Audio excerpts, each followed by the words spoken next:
சரண் Krishna YouTube சேனலுக்கு உங்களை அன்புடன் வரவேற்கின்றேன். தொடர்ந்து 7 செவ்வாய்க்கிழமை இந்த ஒரு எளிய பொருளை அருகில் இருக்கும் முருகன் கோவிலுக்கு தானமாக கொடுத்தால் கட்டாயம் உங்கள் வாழ்வில் அதிசயம் நடக்கும். அது என்ன பொருள், எப்படி தானம் கொடுக்கணும் அப்படிங்கிறத பற்றி தான் இந்த வீடியோவில் தெளிவாக நம்ம பார்க்க போகிறோம்.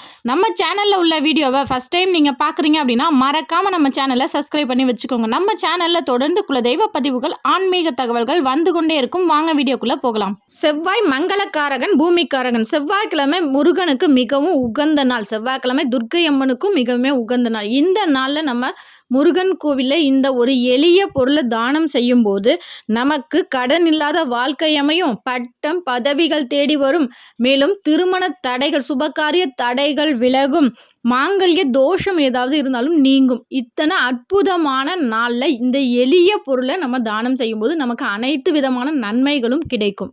ஒரு சிலரோட ஜாதகத்தை பார்த்திங்கன்னா உங்களுக்கு செவ்வாய் தோஷம் இருக்குது, செவ்வாய் நீச்சம் பெற்றிருக்கு, செவ்வாயோட கிரகத்தோட நிலை ரொம்ப பலவீனமாக இருக்குது. செவ்வாயோட பலவீனம் இருந்துச்சு அப்படின்னாலே அந்த வீட்டில் ஏதாவது ஒரு தடை, கடன் பிரச்சனை, வீடு சொந்த வீடு இருந்தாலுமே அந்த வீடை விற்கக்கூடிய நிலைமை இதெல்லாம் வரும்.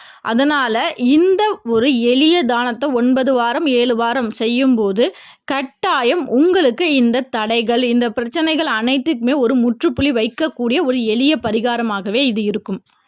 இவ்வளவு சிறப்பு வாய்ந்த இந்த செவ்வாய்க்கிழமைகளில் கட்டாயம் இந்த 2 விஷயங்களை நம்ம செய்யவே கூடாது. ஒன்று என்னன்னு பார்த்தீங்கன்னா, இப்போ முருகனுக்கு உகந்த நாள், அதுவும் செவ்வாய் ஹோரையில் எல்லாரும் வெற்றிலை தீபம் அப்படிங்கிறது பலருமே ஏற்றி வர்றாங்க. கோவில்லையும் ஏற்றுறாங்க, வீட்லேயும் ஏற்றி வர்றாங்க. அப்படி நீங்கள் வெற்றிலை தீபம் ஏற்றும் போது கொஞ்ச நேரத்துலேயே அந்த வெற்றிலை வாடுறதுக்கு முன்னாடியே நம்ம எடுத்துடணும். ஒரு வீட்டில் வெத்தலை காஞ்சுது அப்படின்னாலே அந்த வீட்டில் லக்ஷ்மி கோபம் கொள்வாள் அப்படிங்கிற ஒரு ஐதீகம் இருக்குது. அதனாலேயே நம்ம வெற்றிலை தீபம் ஏற்றியவுடன் கொஞ்ச நேரத்தில் அந்த வெற்றிலையை எடுத்து யாராவது வெற்றிலை போடுறவங்களுக்கு நீங்கள் கொடுக்கலாம், இல்லை நீங்களுமே வெற்றிலை எடுத்துக்கலாம். இல்லை நீங்கள் யாருக்குமே வெற்றிலை சாப்பிட்ற பழக்கம் இல்லைன்னா ஒரு ஆடுக்கும் மாடுக்கும் நீங்கள் கொடுத்துடலாம். இரண்டாவதாக, முடி வெட்டுதல், நகம் வெட்டுதல், வீட்டில் ஒட்டடை அடித்தல் இந்த பழக்கமும் இருக்கவே கூடாது. ஏன்னா இந்த செவ்வாய்க்கிழமை நாளில் லக்ஷ்மி தாயார் நம்ம வீட்டுக்கு வருவாங்க அப்படிங்கிற ஒரு ஐதீகம் இருக்குது. இந்த நாளில் நம்ம ஒட்டடை அடிக்கிறது அப்படிங்கிறது இந்த வீடு அசுத்தமாக இருக்குது அப்படின்ட்டு நம்ம வீட்டுக்கு லக்ஷ்மி தாயார் வரமாட்டாங்க. மேலும் நம்ம நகமும் முடியும் வெட்டும்போது நம்மளோட ஆயுசில் 8 மாதம் குறையும். இந்த அற்புதமான நாளில் என்ன தானம் செய்யலாம், எப்படி செய்யணும் அப்படிங்கிறதையும் பார்த்துருவோம்.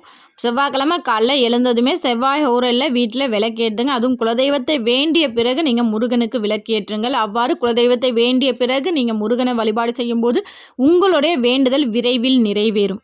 அருகில் இருக்கிற ஒரு முருகன் கோவிலுக்கு, முருகன் தான் முதன்மை தெய்வமாக இருக்கணுமா இல்லை துணை தெய்வமாக இருக்கணும்னா, எந்த கோவிலில் முருகன் துணை தெய்வமாக இருந்தாலும் சரி, இல்லை முதன்மை தெய்வமாக இருந்தாலும் சரி, அந்த கோயிலுக்கு போய் முருகனுக்கு நீங்கள் பிரசாதம் செய்வதற்கு தேவையான மைசூர் பருப்பு, அதாவது சிகப்பு பருப்பு தானம் செய்ய வேண்டும். எந்த அளவில் அப்படின்னா, ஒரு கைப்பிடியிலிருந்து 1 கிலோ வரைக்கும் உங்களுடைய வசதிக்கேற்றவாறு 9 வாரம் இந்த தானத்தை நீங்கள் செய்யணும். 9 வாரமும் செய்யலாம், 7 வாரமும் செய்யலாம். உங்கள் வேண்டுதல் 7 வாரத்தில் நிறைவு பெற்றது அப்படின்னா 8வது வாரமும் 9வது வாரமும் நன்றி சொல்லும் விதமாக செய்யுங்கள்.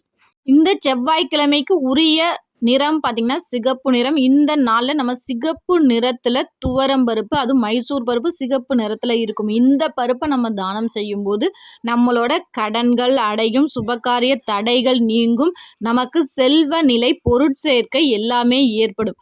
இப்போ ஒரு சிலர் கேட்கலாம், எங்கள் வீட்டுக்கு பக்கத்தில் சின்ன கோவிலாக தான் இருக்குது, இந்த கோவிலில் பிரசாதம் செய்கிற வழக்கம் இல்லை, நாங்கள் என்ன பண்ணுறது, கோவிலுக்கு முன்னாடி சாமிக்கு முன்னாடி அப்படியே வச்சுட்டு வந்துடலாமா அப்படிங்கிற சந்தேகம் உங்களுக்கு எழுந்தால் தயவு செய்து அது போல் செய்யாதீங்க.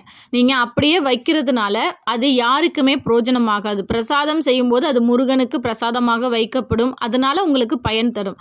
நீங்கள் சும்மா அப்படியே வைக்கிறதுனால என்ன பலன் கிடைக்க போகுது?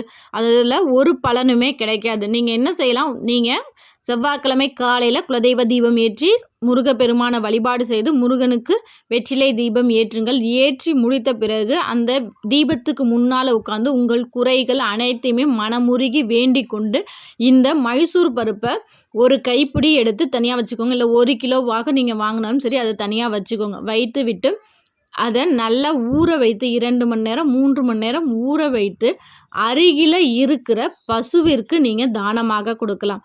இல்லை உங்கள் வீட்டுக்கு பக்கத்தில் யாராவது ரொம்ப கஷ்டப்படுறாங்க, வறுமை நிலையில் இருக்காங்க, சாப்பாடுக்கே ரொம்ப கஷ்டப்படுறாங்க அப்படின்னா அவங்களுக்கு இந்த பருப்பை நீங்கள் தாராளமாக தானம் கொடுக்கலாம்.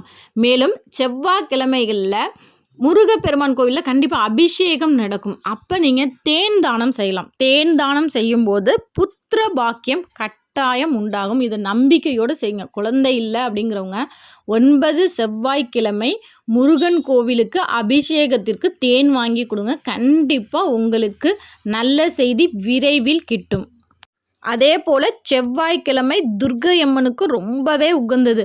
அதனால் செவ்வாய்க்கிழமை அன்னைக்கு துர்க்கை அம்மன் கோவிலுக்கு மஞ்சள் வாங்கி கொடுங்க. அது மாங்கல்ய பாக்கியம் கூடும். கண்டிப்பாக 9 வாரம் நம்பிக்கையோடு செய்யுங்க. 7 வாரத்தில் உங்கள் வேண்டுதல் நிறைவேறும். நன்றி சொல்லும் விதமாக 8வது வாரம் 9 வாரம் நம்பிக்கையோடு செய்யுங்க. கண்டிப்பாக கை மேலே பலன் கொடுக்கக்கூடிய எளிய பரிகாரம், எல்லாராலும் செய்யக்கூடிய பரிகாரம். இந்த வீடியோ உங்களுக்கு பயனுள்ளதாக இருக்கும் என்ற நம்பிக்கையில் மற்றொரு வீடியோவில் சந்திக்கிறேன். இந்த வீடியோ பற்றின உங்களது கருத்துக்களை மறக்காமல் எங்களோட கமெண்ட் செக்ஷனில் ஷேர் பண்ணிக்கோங்க. நன்றி, வணக்கம்.